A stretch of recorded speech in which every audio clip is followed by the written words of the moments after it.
Sly Stallone, Sylvester Stallone, Rocky. Rocky's story is this even, right?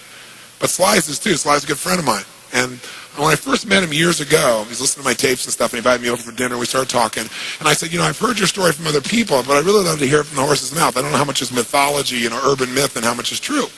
So he told me his whole story. He said the essence of it, though, was, he said he knew his whole life what he wanted to do since he was very, very young. He wanted to be in the movie business, period.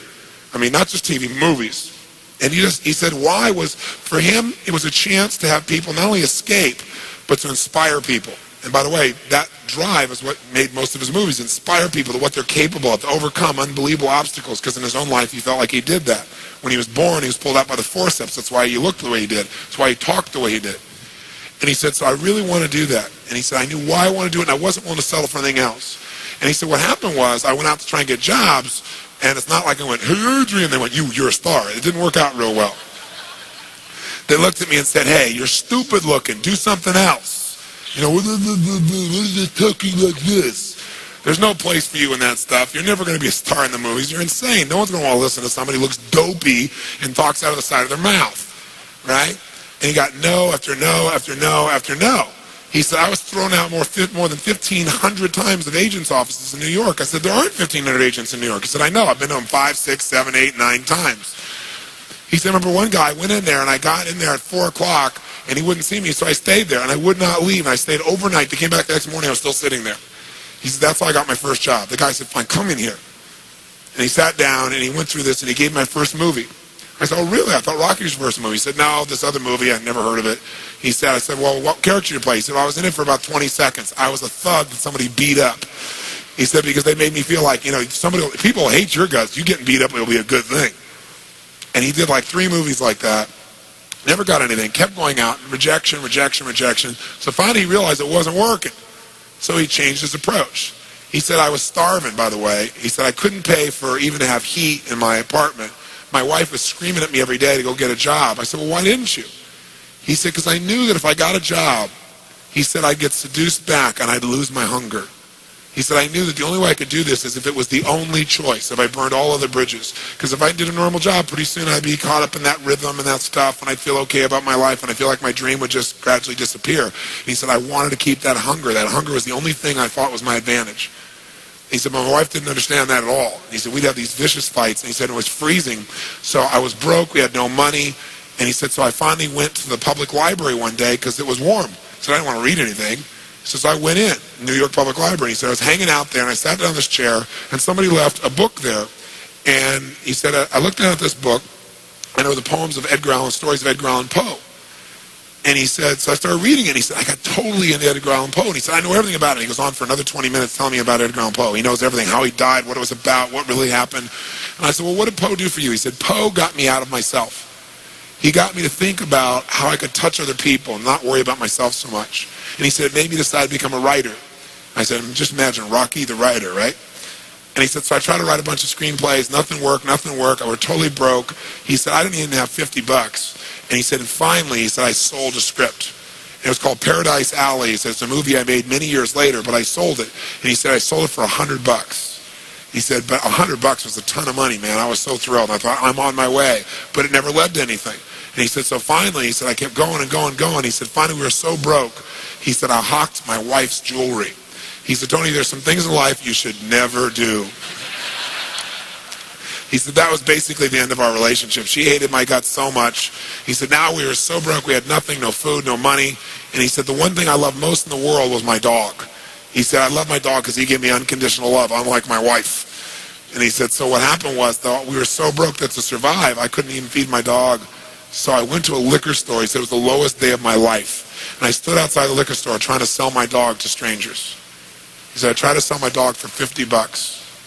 And he said, finally this one guy negotiated with me and bought my dog for me, my best friend on earth, for $25. He said, I walked away from there and I cried. He said, it was the worst thing that ever happened in my life.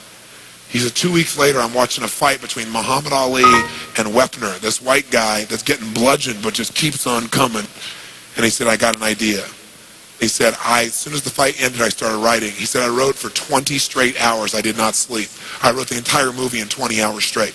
Right then. Saw the fight, wrote the movie. Whole thing, done. He said, I was shaking at the end. I was so excited. He said, I really knew, man. I knew what I wanted. I knew why I wanted it. He said, just like you teach that formula. He said, but I said, man, I took the action. Now it's time to deliver. And so he said, I went out and started trying to sell it to agents. And they all would read it, and they'd say, this is predictable. This is stupid. This is sappy. He said, I wrote down all the things they said, and I read them the night of the Oscars when we won. Right? He said, it was really good, right? The greatest revenge is massive success.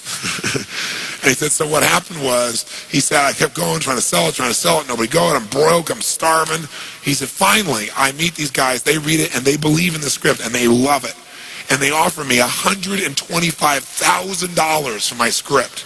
I said, oh my God, you must have been out of your mind. He said, I was. I said, just one thing though, guys, you got a deal based on one thing. And they said, what's that? He said, I got a star in it. They went, what are you talking about? You're a writer. I said, no, I'm an actor. I said, no, you're a writer. He said, no, I'm an actor. That is my story, and I'm Rocky. He said, I got to play it. I got to be the head person. I got to be the starring role. And they said, there's no way. We're not going to pay you $125,000, take some no name and stick you in that and throw our money away. We need a star, And they want to have Ryan O'Neal play Rocky, to give you a picture. Can you imagine? That's who they picked, right? And so he said, no way, Ryan O'Neal isn't Rocky, I'm Rocky. Went through this whole thing, right? They said, well, take it or leave it. He said, I left the room. I said, if that's what you believe, you don't get my script. And he left. Here's a man with no money, none, totally broke, offered $125,000 more money he'd seen in his lifetime. And he walked away because he knew his real what?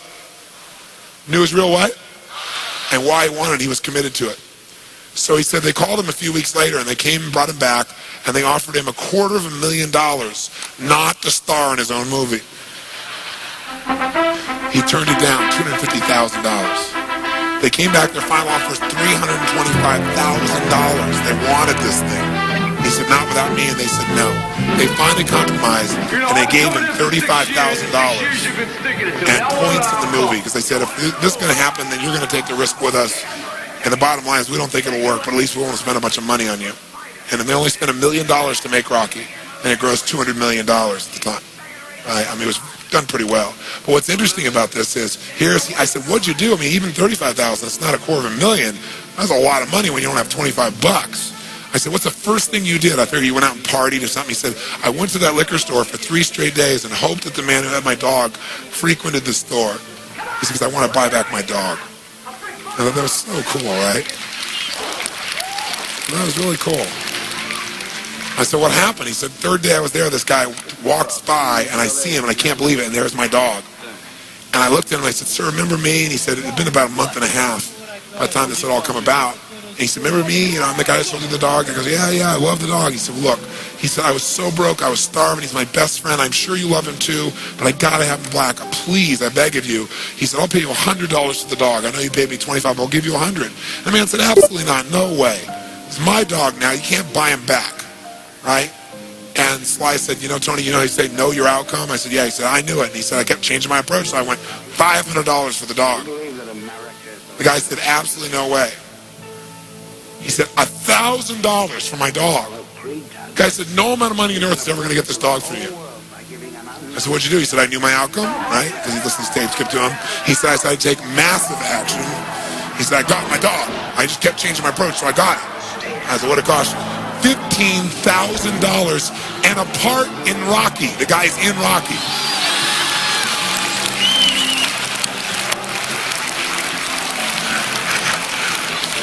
You know that dog in Rocky, Butt Kiss? That's Sly's real dog, right? That's the dog. He bought him back. So he put his dog in the movie, and he put the guy in the movie and paid $15,000 when he had $35,000. Isn't that pretty cool? Pretty awesome.